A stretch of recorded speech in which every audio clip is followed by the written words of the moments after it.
আল্লাহ সুবহানাহু ওয়া তাআলা পবিত্র আল কোরআনের ভিতরে বলছেন, নাহনু নাকুসসু আলাইকা আহসানাল কসাস বিমা আওহাইনা ইলাইকা হাযাল কুরআন।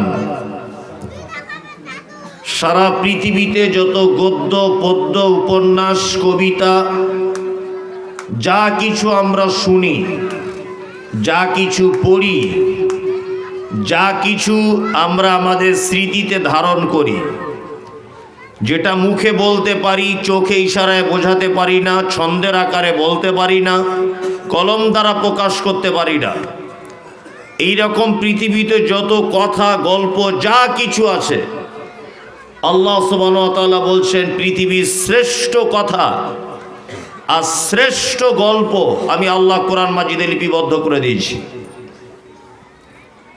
মানে কোরআনের থেকে শ্রেষ্ঠ আর কোনো কথা হতে পারে না। আল্লাহু আকবার। আল্লাহ সুবহানাহু ওয়া তাআলা যে পবিত্র আল কোরআনে উত্তম কথা বর্ণনা করেছেন, উত্তম গল্প বর্ণনা করেছেন, আমরা এই দেশের নাগরিক যারা ভারতবর্ষের, আমরা কিন্তু বাঙালি, পশ্চিম বাংলার মানুষেরা, আরও আছে বিহারি আছে, তেলেগু আছে, মারাঠি আছে, গুজরাটি আছে, ওগুলো আলাদা। কিন্তু আমরা যারা পশ্চিম বাংলার মুর্শিদাবাদে বসবাস করি, আমরা সকলেই বাঙালি। এখানে সবাই যে মহাপণ্ডিত তা নয়, তাই কি নয়? এমন মানুষ আছেন লেখাপড়া জানেন না, রাজমিস্ত্রি কাজ করেন। এমনও মানুষ রয়েছেন লেখাপড়া জানেন না, আপনি কৃষি কাজ করেন। অনেক মানুষ রয়েছেন উচ্চশিক্ষিত, আবার অনেক মানুষ রয়েছেন মধ্যশিক্ষিত। এরকম মানুষ আছে প্রত্যেক কোয়ালিটির এখানে বর্তমানে, আছে না নেই? আছে। তাহলে কোরআন একটি পৃথিবীর চ্যালেঞ্জ কর কেতাব এবং লা রাইবা ফি, এতে সন্দেহ তো দূরের কথা, সন্দেহর লেজ মাত্র নেই। আছে কোরআনে কারো সন্দেহ আছে না?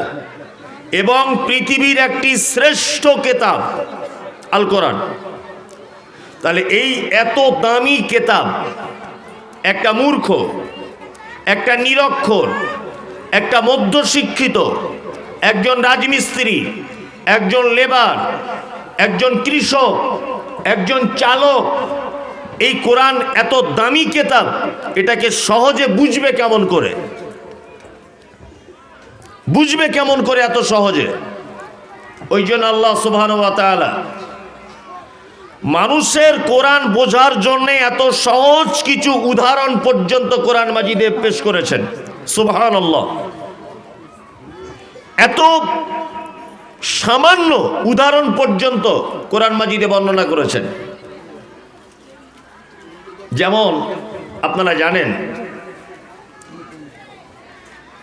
আমরা যখন মাগরিবের আগে মাঠে যাই, মাঠে যখন যাই, মাঠে দেখতে পাবেন যে এক শ্রেণীর বক, বগের মতো দেখতে একটা পাখি, এই পাখিটা মাগরিবের আগে দেখতে পাবেন মাঠে সারিবদ্ধভাবে নিজেদের পেট ভর্তি করে বাসার দিকে রিটার্ন করে।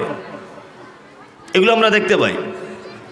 তারা দেখবেন যে এইরকমভাবে ডানা মেলতে মেলতে মেলতে মেলতে এক সময় ডানাকে স্থির করে দেয়, স্থির করে দিয়ে আবার হেলে দুলে খুব সুন্দর লাগে দেখতে। দেখতে লাগে না? লাগে। এই পাখিটাকে দেখেন, দেখেছেন না? দেখেছেন। এবার একটা কথা বলি, পৃথিবীতে অনেক কোয়ালিটির ভিতরে একটা কোয়ালিটির মানুষ আছে, তারা নিজেদেরকে নাস্তিক বলে দাবি করে। নাস্তিক কে? না স্রষ্টা বলে কেউ নেই, যা কিছু হয় এমনিতেই হয়। নদীর জোয়ার ভাটা, সূর্যর উদিত হওয়া, অস্তমিত যাওয়া, জ্যোৎস্না রাত্রিতে আকাশের মাঝখানে ফুটিয়ে তোলা বিভিন্ন তারকারাজি, শোঁ শোঁ করে হাওয়ার আওয়াজ, কখনো বর্ষা, কখনো শীত, কখনো গ্রীষ্ম, কখনো হেমন্ত, কখনো বসন্ত, এই যে যা কিছু হয় এক শ্রেণীর মানুষের দাবি হচ্ছে যে আমরা নাস্তিক, এগুলো এমনিতেই হয়, এগুলো আমরা বিশ্বাস করি না। এরকম নাস্তিক আছে না নেই? আছে। এই মমতাজুল ইসলাম খুব অল্প বিদ্যাতে যা বুঝেছি তাতে করে যে পৃথিবীতে নাস্তিক হবার কোনো অপশান নেই, কোনো অপশানই নেই। এই কথা বলছে কারা এখানে? এই কথা বলিও না, এটা কোরআনের মজলিস তো, কথা বলিও না। জায়গাটা শর্ট হয়েছে, আরও একটু বড় জায়গা করতে হতো। যাই হোক, যারা দাঁড়িয়ে আছেন বসার চেষ্টা করুন, কোরআনের মজলিস, আদব রক্ষা করুন। শিক্ষার আগে আগে আদব শিখতে হয়। কথা বলিয়েন না, আপনি চুপচাপ থাকুন, আমি অল্প সময় আপনাদেরকে ডিস্টার্ব করব। আমি এ কথা যতদূর পর্যন্ত বুঝেছি যে পৃথিবীতে নাস্তিক হবার কোনো অপশন নেই। যদি বলছেন কেন, আচ্ছা বলুন তো দেখি, কর্তা ছাড়া কোনোদিন কর্ম হয়? যারা লেখাপড়া জানেন তারা বলুন, কর্তা ছাড়া কর্ম সম্ভব? সম্ভব নয়। আমি বিরিয়ানি খাচ্ছি, বিরিয়ানিটি খুব টেস্ট। আচ্ছা বলুন তো, এই টেস্টফুল বিরিয়ানিটা বানানোর পিছনে একজন রাঁধুনির হাত আছে না নেই? আমি সুন্দর একটি গান শুনছি, এ দুনিয়া এ মাহফিল তেরি কাম কি নেই। আচ্ছা বলুন, এই গানের পিছনে একজন গায়কের নাম লুকিয়ে আছে না নেই? আছে। জি, আমি যে মাইক্রোফোনে কথা বলছি, এই যে সাউন্ড সিস্টেম, এই টোটাল সাউন্ড সিস্টেমের পিছনে একজন আবিষ্কারক, একজন দক্ষ মিস্ত্রি আছে না নেই? আছে। সূর্যটা পূর্ব দিকে ওঠে যখন, তখন আমরা যে থালাতে ভাত খাই ওই থালাটার মতো আকার, তাই না? জি, আকার লাল বর্ণের। আস্তে আস্তে আস্তে আস্তে করে রশ্মিটা ছড়ায়।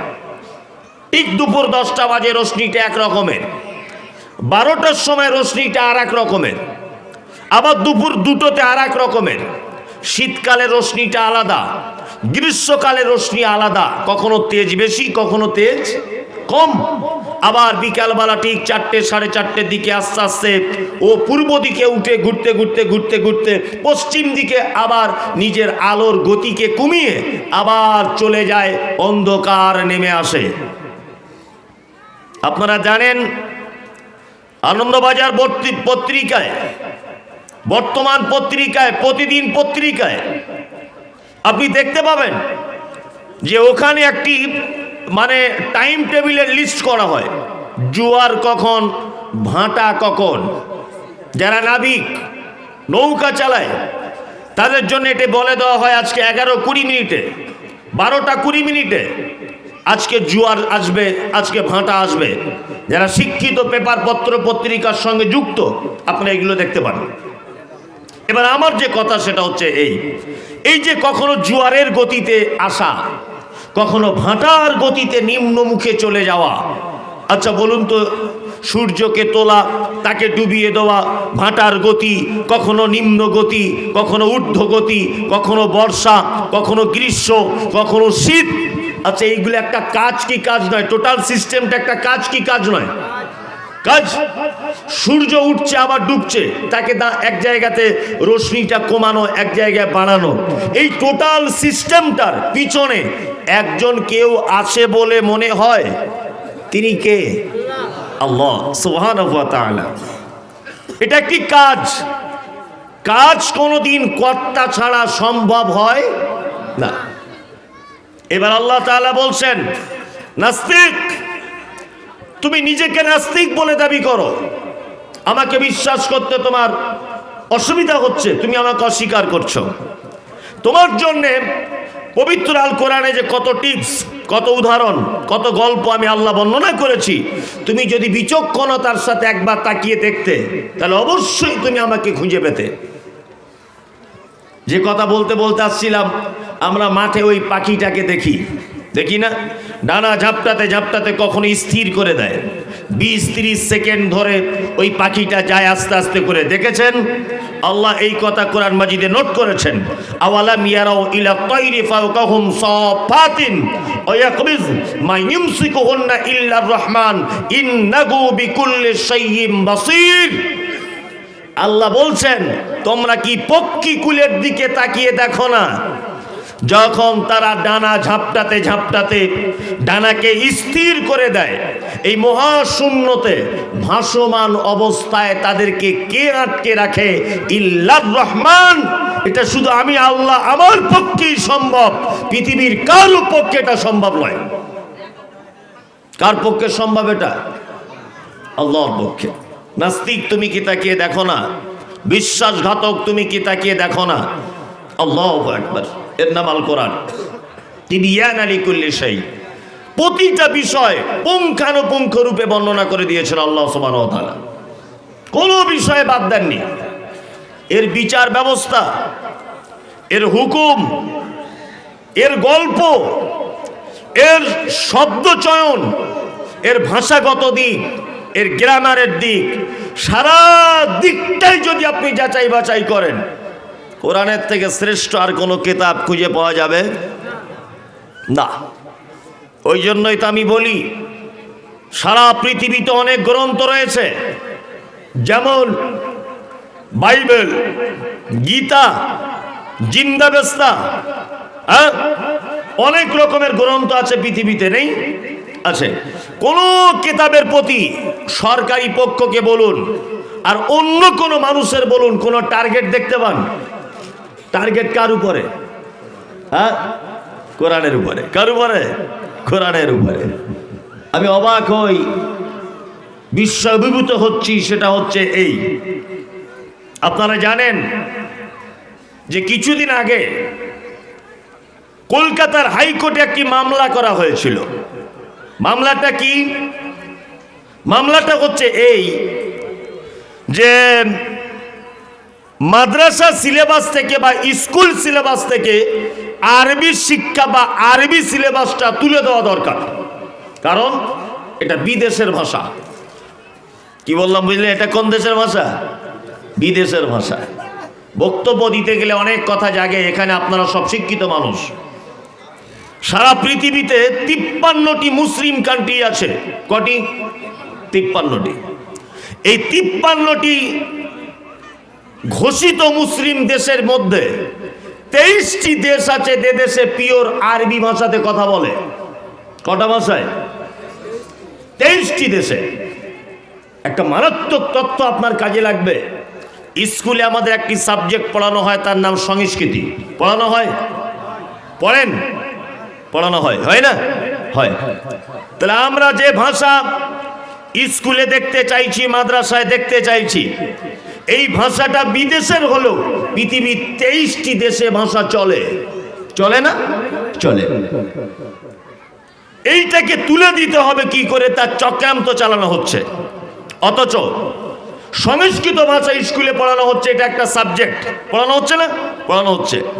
পৃথিবীর একটি দেশ আপনি দেখান, পৃথিবীর একটি রাজ্য আপনি দেখান, সারা পৃথিবীর একটি গ্রাম আপনি দেখান, সারা ভারতবর্ষের একটা পরিবার আপনি দেখান, সারা ভারতবর্ষের একটা ব্যক্তিকে দিয়ে আপনি প্রমাণ করুন যে এই ব্যক্তিটা সারাদিনে সংস্কৃত ভাষায় কথা বলে। কোথাও চলে না ভাষা। পৃথিবীর কোন দেশ এই ভাষার অস্তিত্ব আছে বলে স্বীকার করে না। অথচ এই ভাষাটাকে স্কুল সিলেবাসে পড়ানো হচ্ছে, এই ব্যাপারে আমাদের কোনো রকমের অভিযোগ নেই। আর পবিত্র কোরআন হাই মাদ্রাসা, সিনিয়র মাদ্রাসায়, এমএসকে মাদ্রাসাগুলিতে পড়ানো হচ্ছে, কোরআনের তাফসীর পড়ানো হচ্ছে, আরবি ব্যাকরণ পড়ানো হচ্ছে, আরবি হাদিসের কিতাব পড়ানো হচ্ছে। এইটাকে তুলে দিতে হবে, জ্বালা ধরে গেছে আগে থেকেই। তার মানে বুঝতে পারা যায় যার দেখতে খারাপ তার চলন বেঁকা। কি বলছি বুঝতে পারছেন? যার দেখতে খারাপ তার চলন বেঁকা। আমি অবাক হবেন, জাতির উদ্দেশ্যে কথাগুলো জানিয়ে রাখা উচিত। সেটা হচ্ছে এই মুর্শিদাবাদ, আপনাদের মুর্শিদাবাদ জেলা, এটা এই মুর্শিদাবাদ জেলার বহরমপুরের পার্শ্ববর্তী একটি মাদ্রাসা, তার নাম আপনার ওই কি বলে মাদ্রাসাটা? সলুয়া মাদ্রাসা। দেখেছেন সলুয়া মাদ্রাসা? নাম শুনেছেন? বেলডাঙ্গার কাছে সলুয়া মাদ্রাসা। এই সলুয়া মাদ্রাসায় কিছুদিন আগে বলছে এখানে সন্ত্রাসবাদের শিক্ষা হয়।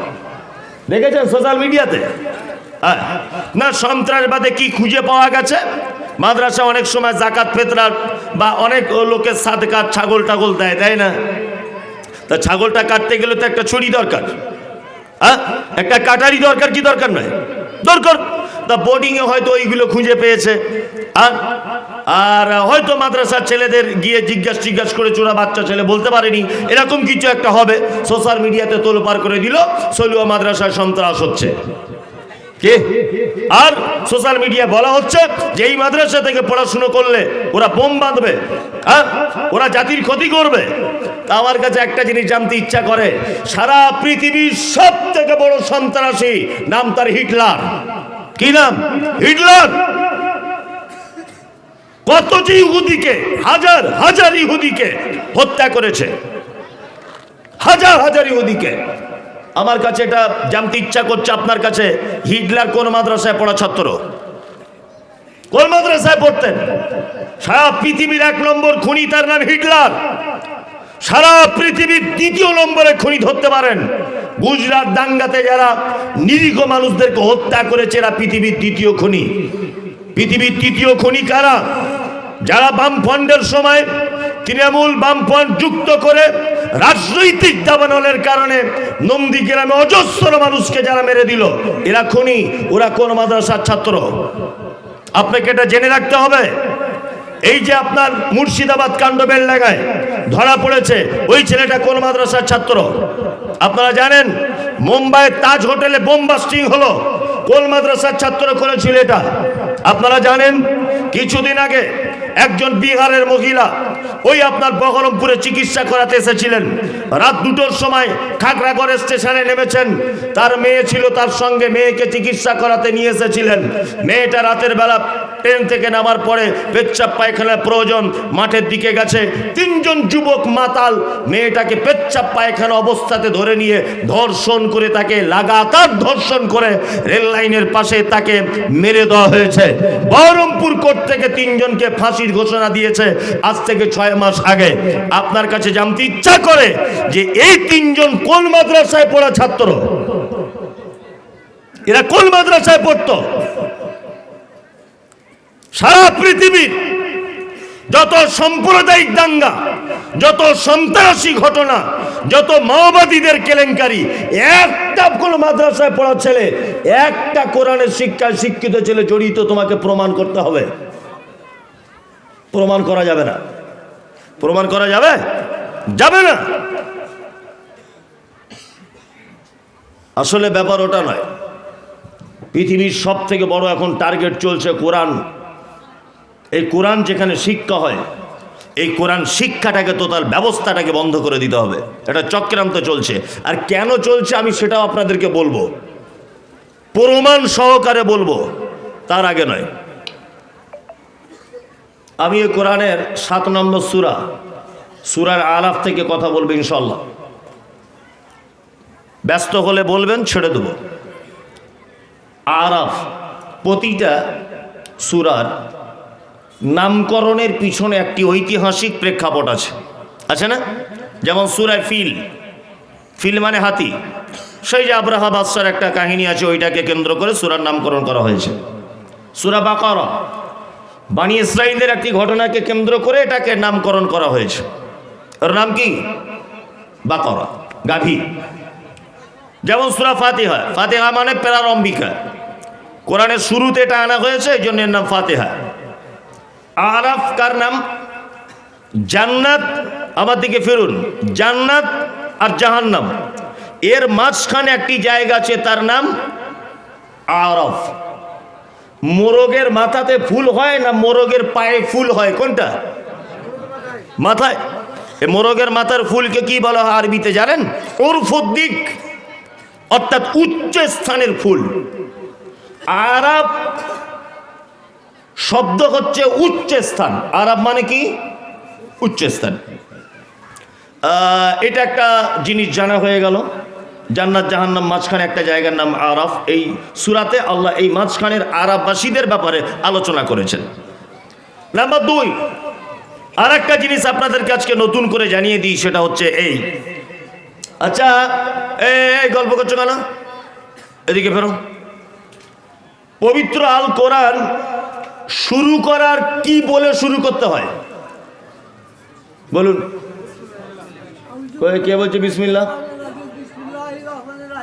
হ্যাঁ, ঠিক বলেছে। আউযুবিল্লাহি মিনাশ শাইতানির রাজিম, বিসমিল্লাহির রহমানির রহিম। জি, চাচা চুপ করুন, আস্তে আস্তে আস্তে। আপনি সব বলে ফেললে তাহলে আমার আশাটাই বেকার হয়ে গেল। এবার এদিকে ফিরুন, এদিকে ফিরুন। কোরআন মাজিদের কোন সূরা প্রথম থেকে শুরু করতে গেলে কি বলে শুরু করতে হয়? আউযুবিল্লাহ, বিসমিল্লাহ। আচ্ছা, জানা গেল। নাম্বার 2, কোরআন মাজিদের আমি একটা সূরা মাঝখান থেকে তেলাওয়াত করব। মাঝখান থেকে কি বলে তেলাওয়াত করতে হবে? বিসমিল্লাহ। তার মানে এটা আপনাদের জানা নেই, আমি জানিয়ে দিচ্ছি, খুব ভালো করে জেনে যান। এক, কোন সূরার, মায়েরাও শুনবেন, কোন সূরার প্রথম থেকে শুরু করলে আউযুবিল্লাহ বিসমিল্লাহ দুটোই, আর কোন সূরার মাঝখান থেকে শুরু করলে শুধু আউযুবিল্লাহ। মাথায় থাকবে। কোন সূরার প্রথমে কেন বিসমিল্লাহতে বা হারফে জার, এখানে তার আগে একটি শব্দ উজ্জ আছে, শায়েখরা জানেন, আবদাউ আশরাউ, একটি শব্দ উজ্জ আছে, মানে কোন জিনিস প্রথম থেকে শুরু করার জন্যে বিসমিল্লাহ দিয়ে শুরু করতে হয়। কি বললাম বুঝলেন? আর মাঝখান থেকে হলে আউযুবিল্লাহ বিসমিল্লাহ কি চলবে না, শুধু আউযুবিল্লাহ। এবার একটা মজার বক্তব্য আপনাদেরকে শোনাই, ভালো করে শুনুন। আচ্ছা, আল্লাহ তাআলা পবিত্র আল কোরআনে বলছেন, কি বলছেন? ফাইজা করাতাল কোরআন ফাস্তাইজ বিল্লাহি মিনাশ শাইতানির রাজিম। তোমরা যখন কোরআন তেলাওয়াত করবে তখন শয়তানের কুমন্ত্রণা থেকে আল্লাহর নিকটে পানাহ চাও। এটা আল্লাহ কোরআনে বলছেন। কোথায়? কোরআনে। আচ্ছা, এবার আপনাদের একটা কথা বলি, কোরআন তেলাওয়াত করা এটা একটি ইবাদত কি ইবাদত নয়? ইবাদত, ইবাদত। আচ্ছা, এবার বলুন, পৃথিবীতে যত ইবাদত আছে সব থেকে দামি ইবাদতের নাম কি? সালাত, তাই না? তারপরে ধরে নেন সিয়াম, তারপর ধরে নেন যাকাত, তারপর আপনি ধরে নেন হজ, তারপর পিতামাতার সঙ্গে সদ্ব্যবহার, তারপর আরো অন্যান্য অনেক কিছু, তাই তো? তাহলে সব থেকে দামি ইবাদতের নাম সালাত বা নামাজ। আচ্ছা, আমরা নামাজ শুরু করি কি দিয়ে? আল্লাহু আকবার শুরু করি তো। আল্লাহ নামাজের ব্যাপারে কোথাও বলেছে তোমরা যখন নামাজ পড়বে শয়তানের কাছ থেকে একটু আশ্রয় চাও? আছে কেউ কেউ নামাজ এরকম করে শুরু করে? আউযু বিল্লাহি মিনাশ শাইতানির রাজিম, আল্লাহু আকবার, কেউ বলে না? দান একটি ইবাদত, ইবাদত নয়, সাদাকা একটি ইবাদত। কেউ এখানে আজকে দান করার সময় বলেছে আউযু বিল্লাহি মিনাশ শাইতানির রাজিম, হুজুর আমার বাপের নামে 5000? কেউ বলে না? ওযু করতে গেলে কি বলে? বিসমিল্লাহ, তাই তো? আউযু বিল্লাহ বলা লাগে। পৃথিবীর কোন আমল আছে যে আমল করার আগে শয়তানের কাছ থেকে পানা চাইতে হবে আল্লাহর নিকটে? এই পদ্ধতি হাদিস কোরআন দ্বারা একটা আমলের ব্যাপারে আপনি প্রমাণ করতে পারবেন না। অনলি ওয়ান, কোরআনের জন্যে আল্লাহ সুবহানাহু ওয়া তাআলা বলেছেন তোমরা যখন তেলাওয়াত করবে তখন তোমরা শয়তানের কাছ থেকে পরিত্রাণ চেয়ে নাও আল্লাহর কাছে। কি বলছি বুঝতে পারছেন? এটা কেন জানতে ইচ্ছা করে? তাহলে বলবো, বলি কেন আউযুবিল্লাহ পড়তে হয়। এই দেখুন, আল্লাহ তাআলা আদম আলাইহিস সালামকে তৈরি করলেন। আমি কেটে কুটে দিয়ে ঘটনা বলছি। জান্নাতের ভিতরে রাখলেন।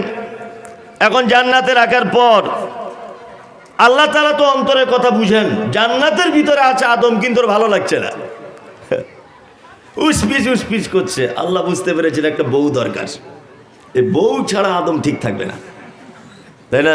আপনার আমার কি হয়? আজকে জলসা শুনে বাড়ি যাবেন, আপনার বোন আছে, আপনার বেটা আছে, বেটি আছে, মা আছে, বাপ আছে, সবাই আছে, আপনার বুড়িটা বাড়ি নাই। কি মনে হবে? সারা বাড়িটা যেন ফাঁকা মনে হবে, কি হবে না? হ্যাঁ। তা আদম আলাইহিস সালাম জান্নাতে উসপিস করছেন, আল্লাহ বুঝতে পেরেছেন একটা বউ দরকার। ওর হাড্ডি থেকে তৈরি করলেন কাকে? হাওয়া আলাইহিস সালামকে। দুজনকে তৈরি করলেন। তৈরি করার পর তার আগে আদমকে সেজদা করার ব্যাপারে শয়তান তো ইবলিস হয়ে গেল। আবা ওয়াস্তাকবারা ওয়া কানা মিনাল কাফিরিন কোরআন শব্দ এসেছে। আদমকে সেজদা ফেরেশতারা করেছিল, করেনি কে? মিস্টার ইবলিস। এ সেজদা করেনি। আল্লাহ তাআলা জান্নাতে আদমকে হাওয়াকে রাখলেন, সঙ্গে ইবলিসকেও রাখলেন। আল্লাহ এবার বলছেন আদমকে, আদম তোমরা দুজন জান্নাতে সব কিছু করবে, ওই গাছের ফলটা খাবে না। কি গাছের ফল? খাবে না। এখন শয়তান এটা বুঝতে পেরেছে। তখন আল্লাহ কথা বলার পরে তখন শয়তান আদমকে বলছে, পাগল কথা, কি মিষ্টি জানিস, তোরা বেশি করে খেয়ে নিবি বলে আল্লাহ মানা করেছে, খেয়ে দে, খেলে যা। স্বামী স্ত্রী যুক্তি করে দুজনা খেয়ে নিয়েছে। শয়তান কুমন্ত্রণা দিয়েছে, খেয়ে নিয়েছে। যখন খেয়ে নিয়েছে আল্লাহ তাআলা বলছেন, চল বেরো জান্নাত থেকে, বেরো বেরো, দুজনে জান্নাত থেকে বেরো, যাও সবাই বেরো জান্নাত থেকে বেরো। আদম আলাইহিস সালামকে পাঠালেন কোথায়? ভারতে। কোথায়? ভারতে। যদি বলছেন হুজুর শ্রীলঙ্কায়, এই বোকা, শ্রীলঙ্কা তখন ভারত ছিল। যারা আমাদেরকে বলছে এনআরসি করে তোদেরকে ভরে দেবো ডিটেনশন ক্যাম্পে, যারা বলছে সিএ করব, যারা বলছে এদেশ থেকে মুসলিমদেরকে আমরা অনুপ্রবেশকারী হিসাবে দেখছি, দেশ থেকে বার করে দেবো, শুনে রেখে দাও, এই দেশে আমার বাপের 14 পুরুষ নয়, পৃথিবীর আদি মানব তিনি হচ্ছেন আদম আলাইহিস সালাম, এই দেশের নাগরিক ছিলেন। এই দেশে প্রথমে পাঠানো হয়েছিল। তুমি কি আমাদের ডকুমেন্টস দেখবে? হ্যাঁ, তুমি কি আমাদের ডকুমেন্টস চেক করবে? আমাদের বাপ আদম পর্যন্ত দেশে ফেলেছিল আল্লাহ। হাওয়াকে ফেলেছিলেন কোথায়? জিদ্দাতে। কোথায়? জিদ্দা। এবার দুইজন দুই মাথা থেকে ভুল করেছে, তো দোয়া করছে। কি দোয়া করেছিলেন? রব্বানা যালামনা আনফুসানা ওয়া ইল্লাম তাগফির লানা ওয়া তারহামনা লানাকুনান্না মিনাল খাসিরিন। দুজনা দুই দিক থেকে যখন দোয়া করছেন, আল্লাহ তাআলা তখন বলছে, যা তাদেরকে ক্ষমা করে দিলাম। এতবার যখন বলছি, যা ক্ষমা করে দিলাম। আউযুবিল্লাহ পড়তে হয় কেন সেটা বলছি, মনোযোগ দিয়ে শুনুন, অনেক মজা আছে তে লাস্টে। আল্লাহ তাআলা ক্ষমা করে দিলেন। এবার আল্লাহ আদমকে হাওয়াকে ডেকে বলছে, তোমাদের দুজনকে পৃথিবী নামক একটা জায়গাতে পাঠাবো, দুজনকে যেতে হবে। তখন আদম মনে মনে ভাবছে যে পৃথিবীতে যাব ঠিক আছে, সঙ্গে কি কেউ থাকবে? একবার তো ইবলিস জান্নাতে থেকে বার করে দিল ভুল করে, সঙ্গে কি কেউ থাকবে? আল্লাহ তাআলা বলছেন সঙ্গে ইবলিস থাকবে। আদম বলছে তাহলে আর মনে হয় হলো না, আর মনে হয় হলো না, জান্নাতে যাওয়া আর হলো না।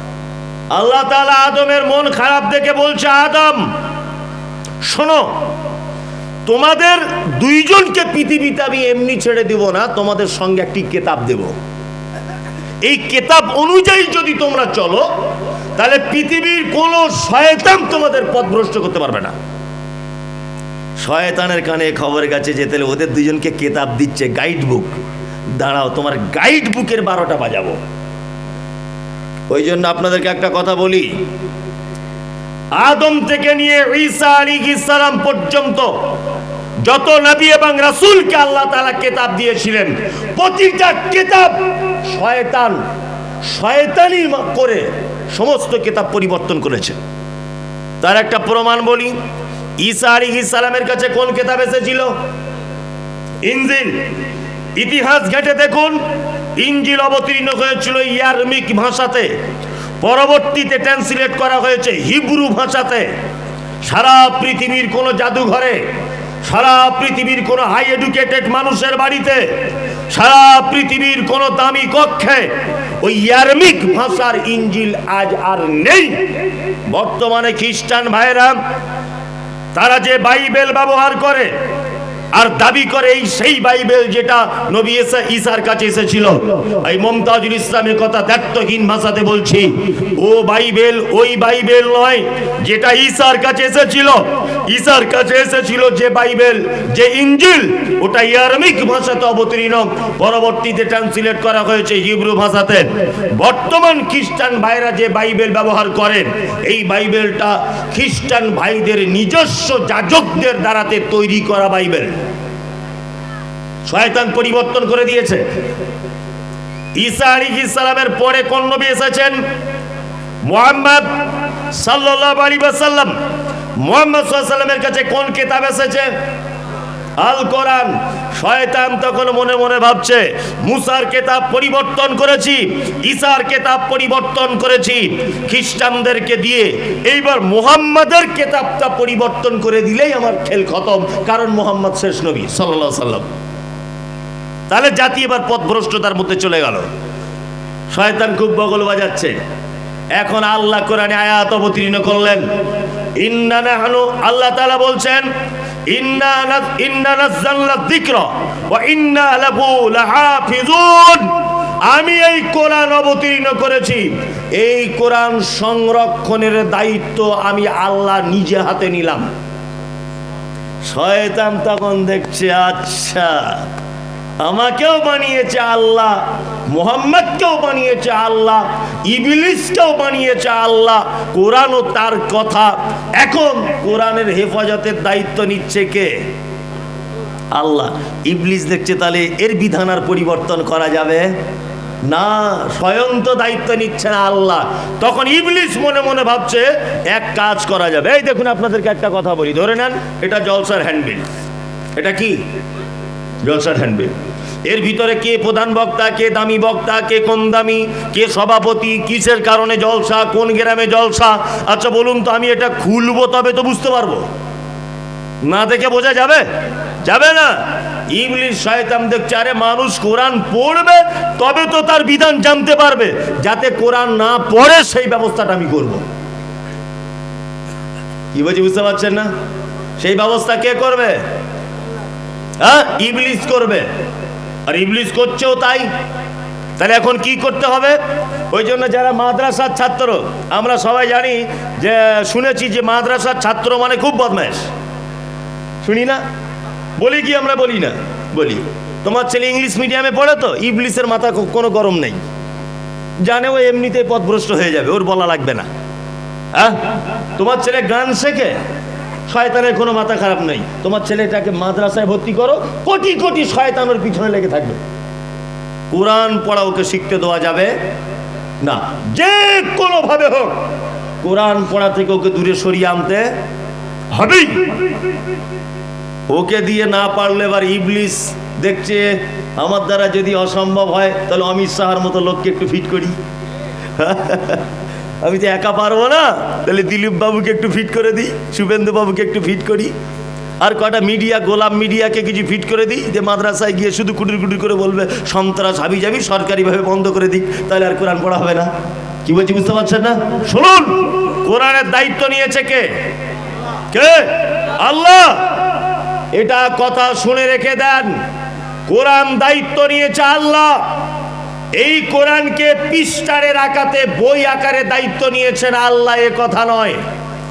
কোরআন আল্লাহ সংরক্ষণ করবেন কিভাবে তার জ্বলন্ত প্রমাণ সারা পৃথিবীর কোন ধর্মগ্রন্থর একটা হাফেজ খুঁজে পাওয়া যায় না।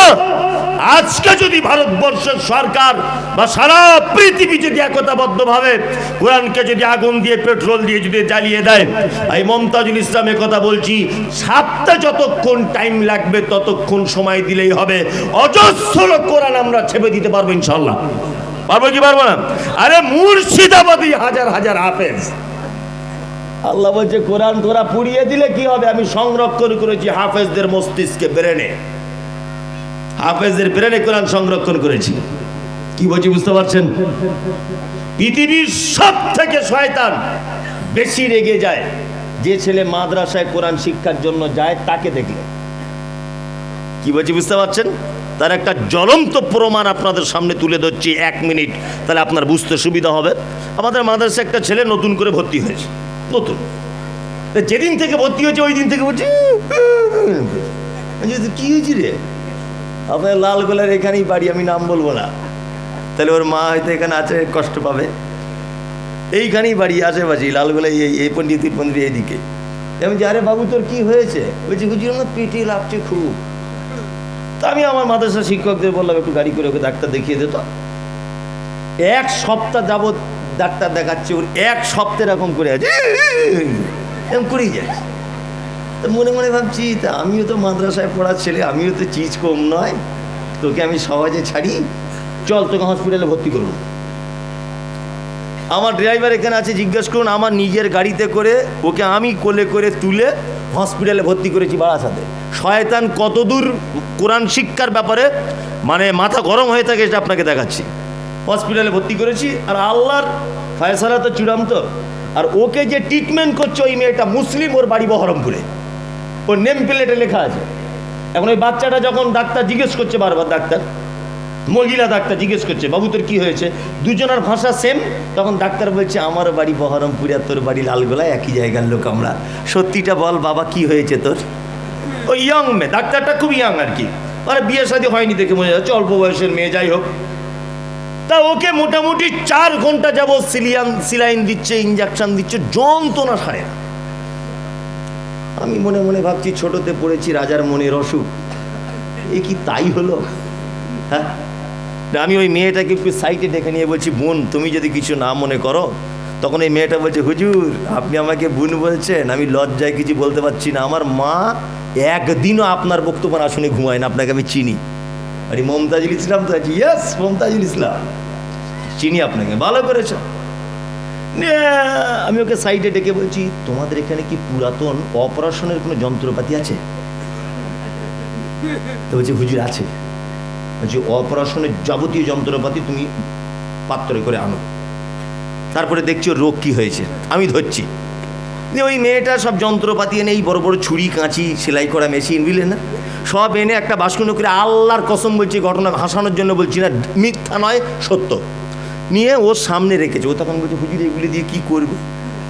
ছেলেটা আমাকে বলছে, আচ্ছা ওপেন সার্জারি, তোর বুক কেটে দেখা হবে ভিতরে আছে কি, তোর বুক কেটে এখনই দেখা, পুরুষ চিড়ে দেওয়া হবে, মাঝখান থেকে পুরুষ চেরাই কল, এখনই পরীক্ষা হবে। তখন বলছে, হুজুর একটা কথা বলবো। যে কি? বলছে আমার পেটে কিছু হয়নি, আমার মায়ের লেগে মন কেমন করছে, আমার মায়ের লেগে খুব টেনশন করছি। আরে তোর কি বাড়ি বউ আছে রে, তুই টেনশন করছিস? হ্যাঁ, ছেলেটার নাম বলবো না, আলহামদুলিল্লাহ 13 পারা ছেলেটা হিপস করছে, নুরানি কায়দা থেকে শুরু করেছে। তখন আমি মনে মনে ওর গায়ে হাত বোলাচ্ছি আর বলছি, মারবো না তোকে, কোনো ভয় নেই, তবে তোর তো কোনো দোষ নাই, দোষ হচ্ছে ইবলিশ শয়তানের। ও তোকে কোরআন পড়ানোর হাফেজ থেকে দূরে সরে আনার জন্যে তোর পিছনে লেগে লেগে আজকে সিলাইন পর্যন্ত পৌঁছে গেছে, কিন্তু আমিও তার উপরের বদমাইশ তোকে ছাড়বো না, তোকে হাফেজ করতেই হবে যেমন হোক করে। এখন 13 পড়া চলছে আলহামদুলিল্লাহ। তার মানে আপনাকে আমি এটা বোঝাতে চাইছি, সেটা হচ্ছে এই, শয়তান কোরআন পড়া যদি কেউ দূরে থাকে, এ যে কত আনন্দ পায়, কারণ কোরআন পড়বে তবে তো দিনের ব্যাপারে জানতে পারবে, আল্লাহর বিধান। তোর পড়া থেকে দূরে সরিয়ে রাখবো। শয়তান জয়লাভ করেছে কি করেনি? এই কথা বলুন, করেছে। আনন্দবাজার পত্রিকা পড়েন, দ্য টেলিগ্রাফ পড়েন, আপনি ম্যাগাজিন পড়েন, আপনি দৈনিক কোনো পত্রিকার সঙ্গে যুক্ত, কিন্তু হতভাগা মুসলিম, তুমি 365 দিনে একবারও কোরআন খোলার টাইম পাও না, তোমার বউও পায় না। কোরআন খোলার টাইম এসেছে আর কয়েকদিন পর সবে বরাতে রাত্রিতে পড়বে, আর কয়েকদিন পরে আসছে, তাই না? কোরআন তুমি পড়তে জানো না। আউযুবিল্লাহ, তাহলে কেন পড়তে হয় বলে দিলাম। বিসমিল্লাহটা বলবো না, অন্য কোথাও এলে বলবো, মনে করে দেবেন। এবার আমি সূরাটা শুরু করছি। আল্লাহ তাআলা বলছেন, আলিফ লাম মিম সাদ। কোরআন মাজিদে 29টা সূরার ভিতরে এরকম 29টা সূরার ভিতরে এইরকম শব্দগুলো আসে। আলিফ লাম মিম, তাহা, ইয়াসিন, কফ, নুন, আলিফ লাম রা, কাফ হা আইন সাদ, আলিফ লাম মিম সাদ, এরকম আছে, দেখেছেন? এইগুলোকে আরবিতে বলা হয় হরুফে মুকাত্তিআত, বাংলাতে বলা হয় বিচ্ছিন্ন অক্ষরমালা। এই ব্যাপারে আমি কিছু জানি না, আল্লাহ নবী সাল্লাল্লাহু আলাইহি ওয়াসাল্লাম কিছু বলেননি, সাহাবায়ে কেরামগণ কিছু জিজ্ঞাসা করেননি, এই জন্য আমিও জিজ্ঞাসা করছি না আপনাদেরকে, আমিও বলতে চাইছি না। আমি কে বলতে পারলে এতটুকু বলবো, আল্লাহু আলাম, আল্লাহ ভালো জানেন। তারপরে আল্লাহ কি বলছেন? কিতাবুন উনজিলা ইলাইকা ফালা ইয়াকুন ফি সাদরিকা হারাজুম মিনহু লিতুনজিরা বিহি ওয়া যিকরা লিল মুমিনিন। আল্লাহ বলছেন, এটা একটি কিতাব। এটা কি? একটি কিতাব। উনজিলা ইলাইকা, যেটা আপনার উপর অবতীর্ণ করা হয়েছে। এই কিতাব কার উপর অবতীর্ণ হয়েছে? মুহাম্মদ সাল্লাল্লাহু আলাইহি ওয়াসাল্লাম। আল্লাহ নবীকে বলছেন আপনি এই কিতাবের দ্বারাতে মানুষকে দাওয়াত দেন। মানুষকে কি করুন? দাওয়াত দেন। আর দাওয়াত দিতে গেলে সমস্যা হবে। সমস্যা হলে যেন আপনি ভয় পাবেন না, আর সমস্যা হয়ে গেলে আপনার মনে যেন সংকীর্ণতা সৃষ্টি না হয়। কি বললাম বুঝলেন? লিতুনদির বিহি, আপনি ভয় দেখান কিসের দ্বারাতে? কোরআন দিয়ে মানুষকে ভয় দেখাতে হবে। কি বললাম বুঝলেন? তাবলীগ কি দিয়ে করতে হবে? কোরআন দিয়ে করতে হবে। আরে আমি মমতাজুল ইসলাম বলে আমাকে আমি নাকি বিতর্কিত লোক। আমি বিতর্কিত লোক হতে যাব কেন? আমি উচিত কথাটা বলি বলে তোমার ব্যবসাতে ঘাঁটা পড়েছে, এটাই, আর কিছু না। তুমি বলছো আমি তাবলীগ করি, তুমি তাবলীগ করো, তাবলীগ করা ফরজ, করো তুমি, কোনো সমস্যা নেই। 40 দিনের জন্য বাড়ি থেকে বার হয়ে গেল, 4 মাসের জন্য বাড়ি থেকে বার হয়ে গেল, আপনি যান, কোনো সমস্যা নেই, আমি যেতে মানা করিনি। তবে আপনার কাছে এটা আমার বিনীত অনুরোধ, আপনি এশার নামাজের পরে বলছেন দাঁড়িয়ে বাকি নামাজ বদ আপনারা বসে যাবেন, দ্বীন ঈমানের কথা আলোচনা হবে। দ্বীন ঈমানের কথা আলোচনা কি দিয়ে হবে? 2টি মাত্র বই। একটা বই বার করেছে তার নাম ফাজায়েলে আমল, আর একটা বই বার করেছে তার নাম মুনতাখাবে হাদিস। কিয়ামত পর্যন্ত যদি এই তাবলীগ চলতে থাকে, কিয়ামত পর্যন্ত এই তাবলীগে সফলতা আসতে পারে না। কারণ তাবলীগ করতে হবে, দাওয়াত দিতে হবে মানুষকে। কি দিয়ে? কোরআন দিয়ে দাওয়াত দিতে হবে। ওই লোকটাকে যখন বলতে যাচ্ছি ভাই সূরা ফাতিহার বাংলাটা বলে একটু শোনান না, মানুষের উপকার হোক, তখন বলছে আমাদের উপর মহল থেকে মানা করা আছে। তোমার উপর মহল আগে না কোরআন আগে? কে? কোরআন আগে। আল্লাহ এখানে আর একটা কথা বলেছেন। কি কথা বলেছেন? আর একটা কথা বলেছেন, কোরআনের দাওয়াত দিতে গেলে সমস্যা হবে, ঝগড়া বেঁধে যাবে, মারামারি হবে, বিশৃঙ্খলা হবে, কিন্তু আপনার মনে যেন কোনো ভয়, কোনো ভীতি, কোনো সংকীর্ণতা যেন সৃষ্টি না হয়। এ কথা কে বলছেন? আল্লাহ। কাকে বলছেন? মুহাম্মদ সাল্লাল্লাহু আলাইহি ওয়াসাল্লামকে। আমি যেখানেই যাই সেখানেই আমাকে বলে একটু নরম করে বলবেন হুজুর। কেন নরম করে? না মাদ্রাসা চালাই, সবার কাছে চাঁদা নিতে হয়। এই আল্লাহ কোরআনে বলেছেন আদুলাউ তুদহিনু ফায়ুদহিনুন, নবী তারা চায় আপনি একটু নরম হয়ে যান, তাহলে আপনাকে তারা কোনো ক্ষতি করবে না। আল্লাহ নবী যদি বলতেন 360টা দেবদেবীর পূজা তোমরা করছো, তোমরা করো, আমি আমার আল্লাহর ইবাদত করি, তাহলে আল্লাহ নবীকে আর মক্কা ত্যাগ করতে হতো না, তিনি মক্কাতেই থাকতেন। কিন্তু তিনি বলেছেন না, 360টা দেবদেবীর যে পূজা অর্চনা করো এটা ভুল। ইবাদত শুধুমাত্র একজনের হবে, তিনি সপ্তম আকাশের উপরে থাকেন, আর রহমান আলাল আরশি ইস্তাওয়া, এক আল্লাহর ইবাদত হবে। 360টা দেবদেবীর পূজা অর্চনা চলবে না। তোমরা যে মানত করো গায়রুল্লাহর নামে, এ মানত চলবে না। আবু জাহেল, তুমি যে পাথরের মূর্তিতে সিজদা করো এটা ভুল, সিজদা একজনের করতে হবে, তিনি আল্লাহ। এই কথা যখন মুহাম্মদ সাল্লাল্লাহু আলাইহি ওয়াসাল্লাম বলেছিলেন, তখনই লোকটাকে মক্কায় অত্যাচার করে তাড়িয়ে দেওয়া হয়েছিল। কোথায়? মদিনাতে। আল্লাহ কোরআনে বলছেন অদ্দুম লাউ তুদহিনু ফায়ুদহিনুন, নবী তারা চায় আপনি একটু নরম হয়ে যান, তাহলে তারাও নরম হয়ে যাবে, আপনাকে শহর ত্যাগ করতে হবে না, তারা চায় এটা। তার মানে বুঝতে পারা যাচ্ছে, আমি একটা কথা আমার মাথাতে ঢোকে না, বক্তা বক্তব্য দিয়ে যখন নেমে যাচ্ছে, চোর বলছে সাংঘাতিক বক্তা, হ্যাঁ সুদখোর বলছে সাংঘাতিক বক্তা, মাতাল বলছে সাংঘাতিক বক্তা, যে ব্যভিচারে লিপ্ত সে বলছে সাংঘাতিক বক্তা, বেনামাজি বলছে সাংঘাতিক বক্তা। তা আমি বলছি ও বক্তা না দিশি আলুর মতো সব তরকারিতে থাকে? কি বলছি বুঝতে পারছেন না? ও বক্তা কি করে হয়? সবাই ভালো বলে, হ্যাঁ, নয় বেনামাজি খারাপ বলবে, নয় সুদখোর উঠে চলে যাবে, তাই না? তবেই তো সে বক্তা। আর সবাই বলছে ভালো বক্তা, সবাই বলছে ভালো বক্তা, তার মানে বুঝে নিতে হবে বক্তা এখনো সঠিক কথাটা বলেনি, গোপনে রেখে দিয়েছে। কি বলছি বুঝতে পারছেন না? সঠিক কথা বললে মার খেতে হবে কি হবে না? হবে। তাহলে একটা জ্বলন্ত প্রমাণ দিই আপনাদেরকে। মুহাম্মদ সাল্লাল্লাহু আলাইহি ওয়াসাল্লামকে মক্কা ছেড়ে আসতে হয়েছিল কোথায়? কোথায়? মদিনাতে। ভারতবর্ষের গৌরব, ভারতবর্ষের কৃতি সন্তান, নাম তার ডাক্তার জাকির নায়েক, মুম্বাই তার বাড়ি। কারুর বইয়ের ব্লাউজ ধরে টানার কারণে দেশ ছাড়তে হয়েছে? কারুর মেয়ের ওড়না ধরে টেনেছে? তাহলে ওকে দেশ ছাড়তে হলো কেন? কিসের কারণে? এইমাত্র কোরআনের দাওয়াত দেওয়ার কারণে।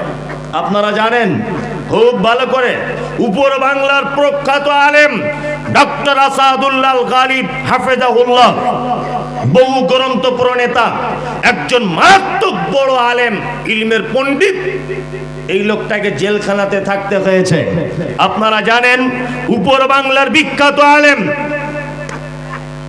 আব্দুর রাজ্জাক বিন ইউসুফ, যার বক্তব্য আমরা শুনি, যেখানেই যায় গাড়ি ভেঙে দিচ্ছে, হাতে বাঁশ দিয়ে আঘাত করছে, 500 কোটি টাকার মামলা।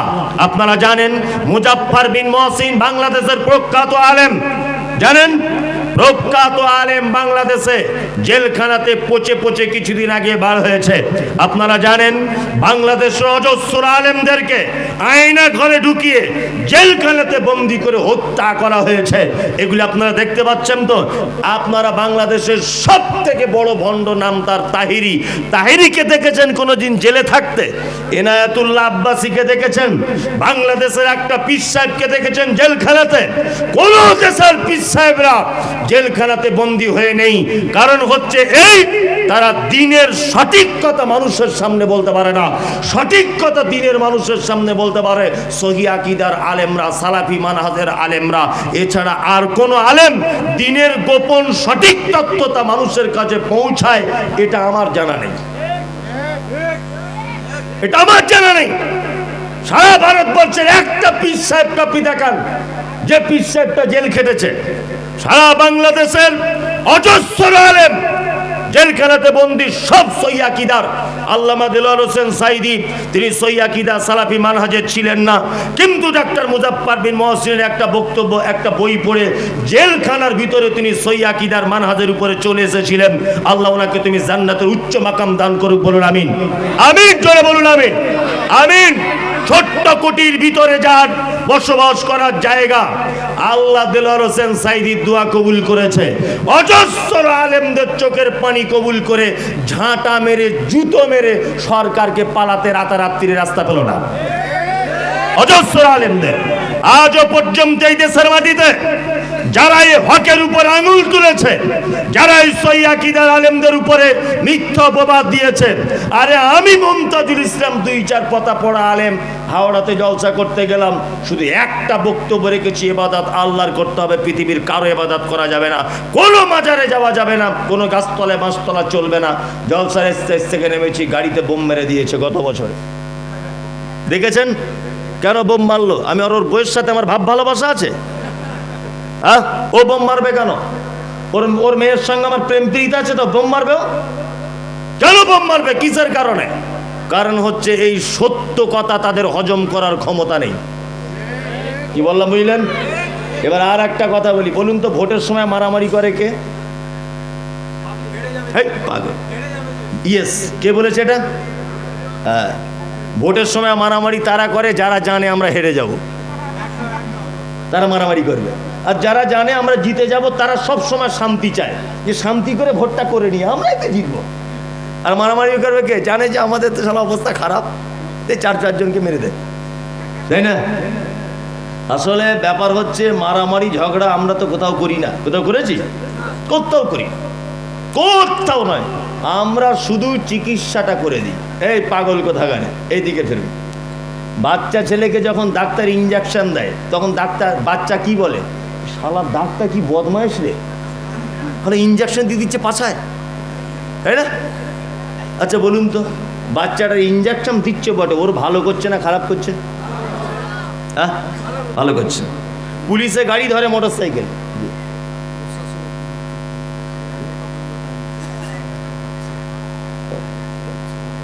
আচ্ছা আচ্ছা আচ্ছা, প্রশাসন থেকে ফোন এসছে যে বক্তব্য একটু ছোট করে দিতে বলছে। এখন আমি তো অনেক কিছু বলবো বলে আশা করছিলাম, সেগুলো মনে আর হবে না। ওমা তাশাউনা ইল্লা ইয়াশাআল্লাহ, মানুষের চাওয়া চাওয়া না, আল্লাহ যেটা চায় কি ওটা হয়। আর জানি না আমি যেখানে যাই কেন যেরকম হয় বুঝতে পারি না। যাই হোক, এদিকে ফিরুন, একটা কথা বলি, মোটর সাইকেল যখন রাস্তায় ধরে তখন মনে মনে গাল দেন না? হ্যাঁ, জি, ঘুরে ফাইন করে দিল। ফাইন করেছে কেন? হেলমেট নেই তাই মাথায়, তাই না? আচ্ছা বলুন তো, ফাইন করেছে পুলিশের উপকারের জন্য না আপনার উপকারের জন্য? সত্যিটা বলুন। আপনার উপকারের জন্য, তাই না?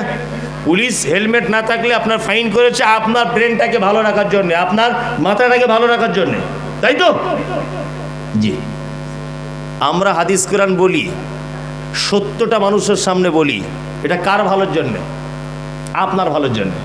কিন্তু এইটা শোনার পরে সবার আর কি সহ্য করতে পারে না, ওই জন্য ধর ওকে, মার ওকে, গাড়ি হামলা করা, কাঁচ ভেঙে দে, এইসব ধান্দায় করে। আমি একটা গল্প বলি, এবছরে বেশ কয়েক জায়গায় বলেছি, 1 মিনিট লাগবে গল্পটা, কত জ্ঞান আছে দেখুন। সত্য কথা বললে কেমন জ্বালা ধরে।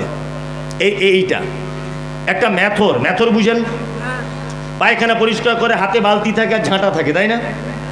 সারাদিন পায়খানা পরিষ্কার করে করে খুব ক্লান্ত হয়ে গেছে, রাস্তার ধারে একটা বট গাছের তলাতে একটু আরাম করছে, বট গাছের তলায়। এখন ওই রাস্তা দিয়ে একটা আতরওয়ালা আসছিল, এখন আতরওয়ালা আস্তে আস্তে ও গিয়ে ক্লান্ত হয়ে গেছে, বট গাছের তলায় বসেছে, বসি এরকম করছে না, তো ম্যাথর তখন বলছে, আরে ভাই তুমি তো বুঝতে পারছো আমার ঝাঁটা বালতি দেখে আমি ম্যাথর, তা আমার গা দিয়ে তো গন্ধ বার হবেই, তার নাক ধরে কেন আমাকে লজ্জা দিচ্ছ ভাই? তখন আতরওয়ালা বলছে, ভাই ফাঁকা মাঠের রাস্তার ধারে তোমাকেও একটু আরাম করতে হবে, আমাকেও আরাম করতে হবে, তা দুজনা যাতে খুব ভালো করে আরাম করতে পারি, পরিবেশটা একটু সেন্ড করে দিই। তো যে কী দিয়ে সেন্ড করবে ভাই? বলছে আতর দিয়ে করে দিই, তাহলে তোমার গা দিয়ে আর গন্ধ বার হবে না। আতরওয়ালা বলছে, তাহলে আপনার যদি সুবিধা হয় তাহলে দেন। ও এখন পিওর জান্নাতুল ফেরদাউস বার করে ওর বগলে, পাছাতে, গায়ে লাগিয়ে দিয়েছে। লাগিয়েছে কার? ম্যাথরের।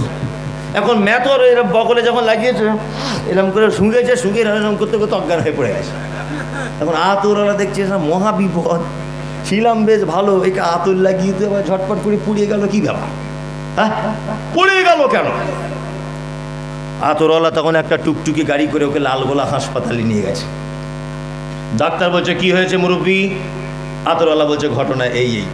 ডাক্তার তো শিক্ষিত মানুষ, ও তখন বলছে, আচ্ছা বুঝতে পেরেছি। হসপিটালের পিছনে যাও চাচা, গিয়ে পায়খানা ঘর থেকে কাঁচা মাল বা বাসি মাল, একটু মাল কাগজে করে হোক, যে কোনোভাবে হোক তুলে এনে ওর নাকে লাগিয়ে দাও। একটু কাঁচা মাল বা বাসি মাল এনে ওই নাকে লাগিয়ে দিয়েছে।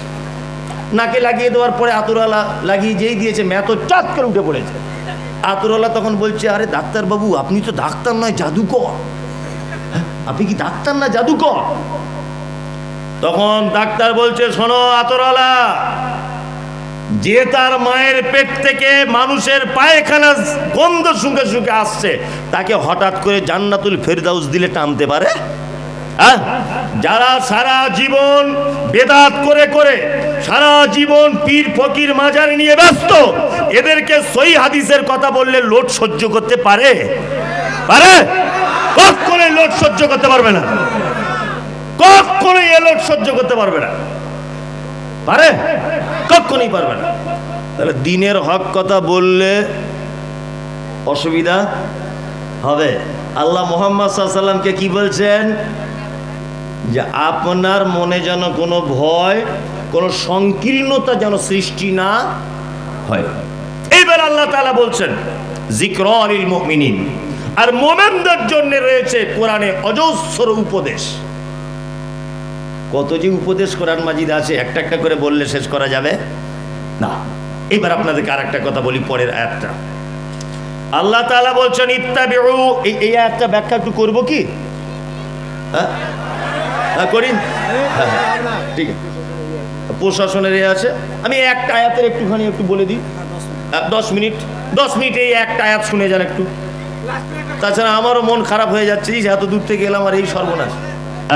এই শুনুন, আল্লাহ তাআলা বলছেন ইত্তাবিউ মা উনজিলা ইলাইকুম মির রাব্বিকুম ওয়ালা তাত্তাবিউ মিন দুনিহি আউলিয়া কলিলাম মা তাযাক্কারুন। এই চাচাজি, ও হ্যাঁ বসে যান, বসে যান, বসে যান। হ্যাঁ হ্যাঁ ঠিক আছে,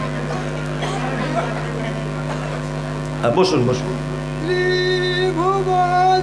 বসুন বসুন। একে একটু পার করে দেন। চাচা আপনি একটু বাইরে গিয়ে বলুন গজলটা। মেলা দর্শক, ওদিকে যান। আচ্ছা বলবে না বলেছি, ঠিক আছে। আল্লাহ তাআলা বলছেন ইত্তাবিউ মা উনজিলা ইলাইকুম মির রাব্বিকুম, তোমরা আনুগত্য করো আল্লাহ এবং তার রাসূলের। ওয়ালা তাত্তাবিউ মিন দুনিহি আউলিয়া, তোমরা আনুগত্য করো না আল্লাহ ছাড়া কোনো ওলি আউলিয়া, তাই না? তাহলে আনুগত্য করতে হবে কার? আল্লাহর। আর তারপর মুহাম্মদ সাল্লাল্লাহু আলাইহি সাল্লামের। আর আনুগত্য করা যাবে না কাদের? হ্যাঁ, ওলির বহু বচন কি? আউলিয়া। আল্লাহ তাআলা বলছেন আউলিয়াদের আনুগত্য করতে যেও না। আমার খুব দুঃখ লাগে, আফসোস হয়, পরিবেশটা যেন কেমন হয়ে যাচ্ছে গো। কিছু হচ্ছে? থামুন থামুন, বসে যান। সুন্দর একটা পরিবেশ নষ্ট করি, আর 5 মিনিটই হোক, এদিকে ফিরুন। তাহলে আনুগত্য করতে হবে কার? আল্লাহ এবং তার রাসূলের। আল্লাহ এবং তার রাসূলের আনুগত্য ছাড়া অন্য কারো আনুগত্য করা যাবে না। যাবে না। আমরা বারবার বলেছি এ কথা আল্লাহ বলেছে, বারবার বলেছি এ কথা মুহাম্মদ সাল্লাল্লাহু আলাইহি ওয়াসাল্লাম বলেছে, আর উনি বারবার বলছেন এ কথা আমাদের অমুক হুজুর বলেছে। অমুক হুজুরের চলবে? কথা চলবে? চলবে না। কোন হুজুর দিয়ে ইসলাম চলবে না। ইসলাম চলবে শুধুমাত্র মুহাম্মদ সাল্লাল্লাহু আলাইহি ওয়াসাল্লামকে দিয়ে। আপনাকে একটা মজার কথা বলে দিই। কথা হচ্ছে এই, আল্লাহ তাআলা পবিত্র আল কোরআনে একাধিক জায়গায় বলেছেন। কি বলেছেন? ইয়া আইয়ুহাল্লাযীনা আমানু আতিউল্লাহ ওয়া আতিউর রাসূল, তোমরা আনুগত্য করো আল্লাহর এবং তার রাসূলের। ওয়ালা তুবদিলু আমালাকুম, আর তোমরা তোমাদের আমলগুলোকে বাতিল করে দিও না। আল্লাহ নবী সাল্লাল্লাহু আলাইহি ওয়াসাল্লাম পৃথিবী থেকে চলে গেছেন কত হিজরিতে? জানা আছে কারণ? কত হিজরিতে? 11 হিজরি। কত হিজরি? 11 হিজরি। ইমাম আবু হানিফা রাহিমাহুল্লাহ কত হিজরিতে জন্মগ্রহণ করেছেন? 80 হিজরি।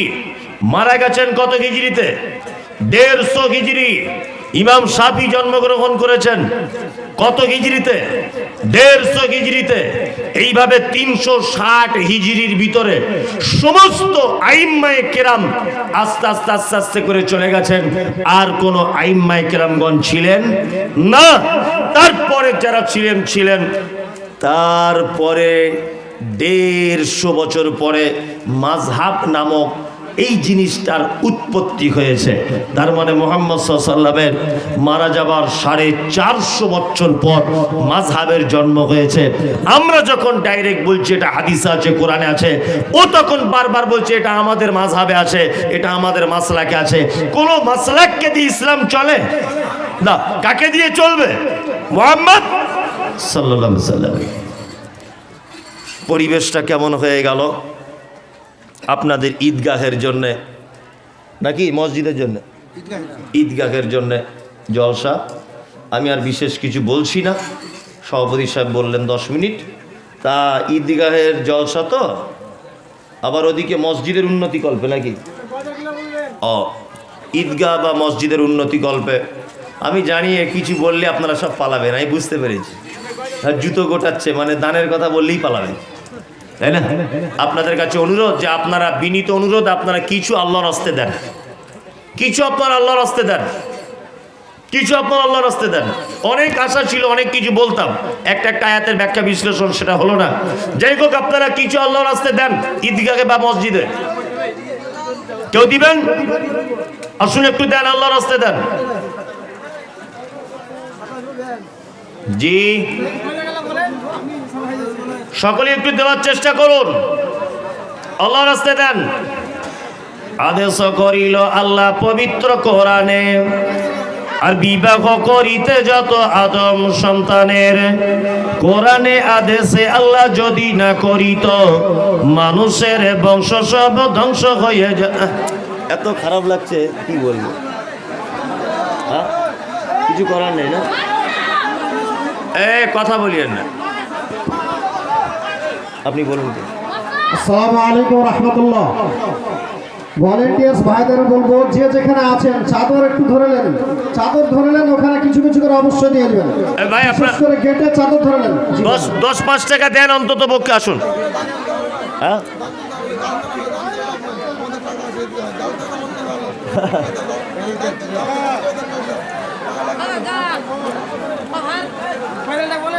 ঠিক, দাম দিবে না দিবে না ঠিক আছে।